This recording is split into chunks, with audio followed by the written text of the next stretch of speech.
As you'll find with most programming languages, whether it be HTML or CSS or JavaScript or PHP, many of these you probably never heard of, it's very traditional when learning them to do the first obligatory hello world example. And this means we're going to find a way to get the words hello world typically on the page, meaning within a web browser, we want to see hello world to show that we are up and running. And we can do that without using any tools other than maybe a simple editor. Even something like Notepad or TextEdit will work just fine. So if you are on Windows, open Notepad. I'm on a Mac, so I will search for TextEdit and open that up. Now, TextEdit is traditionally for writing Word documents, whether you're writing a story or a letter, but it can also be used for a variety of things, including creating HTML pages.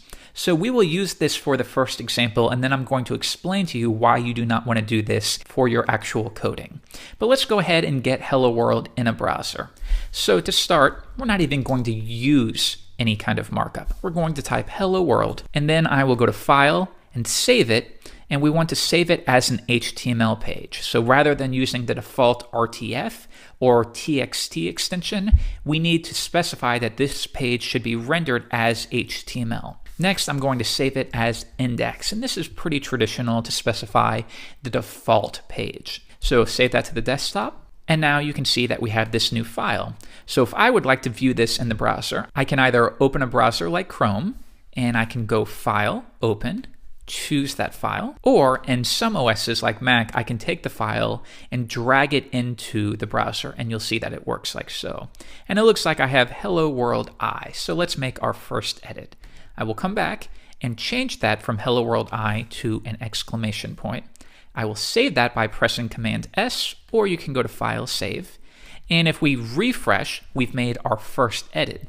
Now, notice we haven't added any true HTML here. We've just added some words, but nonetheless, it's still showing up in the browser. How is that? And that's because even though it's not HTML, the browser will make some assumptions. And when you have Hello World, it's smart enough to know that you simply want to display text on the page.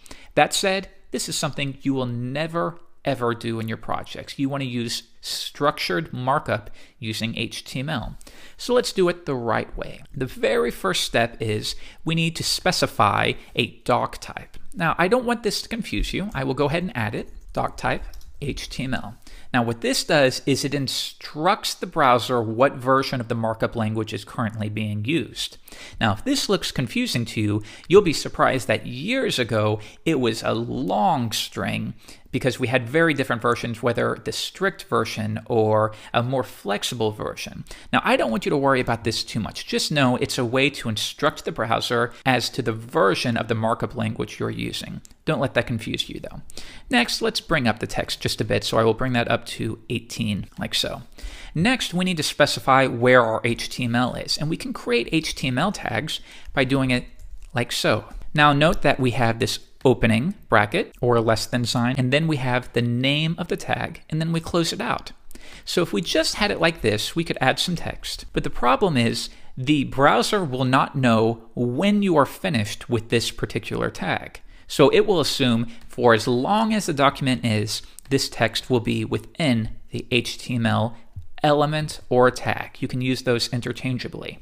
So we should specify when we are finished with a tag, and we can do that by typing the same thing again, but the only difference being before the actual name, you do a /, and that way we designate that we are closing that tag off. So now I'm going to remove this because you don't traditionally put text within an HTML tag. The next step is we need to provide a couple details about the page itself. For example, let's open up Chrome again, and I want you to note if we go to a site like NetTouch, do you notice that the title right up here within the tab says Web Development Tutorials? How do you specify that? And that can be done within the head section of a page. So let's do that now. I'm going to create head, and now we are going to specify what the title of our page is. So I'm going to hit tab a couple times, and we use, as you might expect, a title element. And I will say my first website. Next, remember, if we simply hit enter and start typing again, the browser is going to assume that all of this is part of the title element, but it's not. So we need to make sure that we close this off so the browser understands that only this text should be part of the title. Next, we should specify the character type. And again, I don't want this to confuse you. So I will go ahead and add this in. And this is, again, another way to instruct the browser how to render specific characters because it will be different from country to country. Now, I want you to know this looks a little bit different. How come we have this / at the end? Well, let's dissect this. First, just like title, we have a meta element or tag. But next, we need to provide some attributes of the tag. And we can do that by doing the name of the attribute followed by an equal sign. Then within quotation marks, we paste in the value. So we could say name equals value. Attribute name, attribute value. Now, what's this / right here? Well, while we could do something like this, you'll find that when there's not any text meant to be placed in between a tag, it's very common to what we call self-close the tag, which means if there's never going to be anything here, we can simply copy this /, put it at the end, and then remove it, which saves us a little bit of space. And what you'll find is most developers prefer to add a space right after that last equal sign. However, do note that this is optional. Years ago, it was considered a best practice, always close your tags. But with HTML5, which you'll learn a little bit more in this course, it's actually just okay to do it like so. So whether or not you want to close it, many developers have gotten into the habit of it. They feel more comfortable doing so. That's fine. But if you'd like to leave it off, that's fine too. There's no right or wrong in this example. So now we have an element with an attribute name of charset or carset, and the value is UTF-8. And again, I don't want you to worry about this right now. It'll just make sure that your symbols are rendered correctly. So now we're done with the head section, but remember, we have to close that off. So I will do / head. Next, we want to display that hello world, but we don't do it like this. Instead, it's traditional that you wrap the text, the body of your page within an element called body. So I will type that now. And once again, I have to specify the end of the body of my page. So right at the bottom, I will close that out like so. So let's save that. I'm going to go to File, Save. And now let's reload the page. So this time, because the browser is open, I can take the file and simply drag it in like so. Now we'll see that strangely it seems that our tag names are being displayed on the page in the same way that Hello World was, but certainly with the page we don't want to see these tag names. And that's because within TextEdit it's still being treated as actual text, actual formatted text. So I will go to Format, Make Plain Text, and then I will go to File, Save a Version, and notice how it's defaulted to TXT.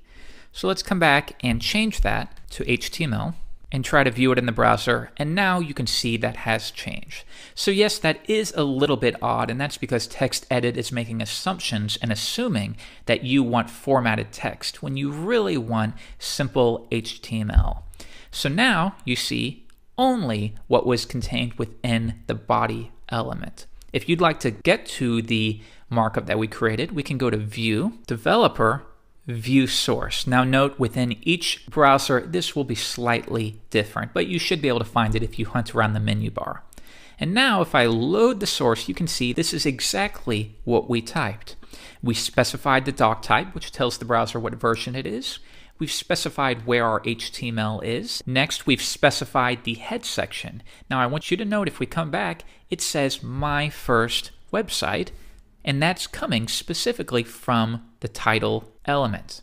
Next, we specify the meta charset. Don't worry about that too much right now. And then we add our first Hello World, which is displayed on the page. And this is good formatting. This is the formatting that a pro would use. It's nice, clean. We're following best practices. So good job. Pat yourself on the back. You've just built your first web page. It doesn't do much just yet, but you'll get there. So in the next lesson, I'm going to start showing you how to format this text.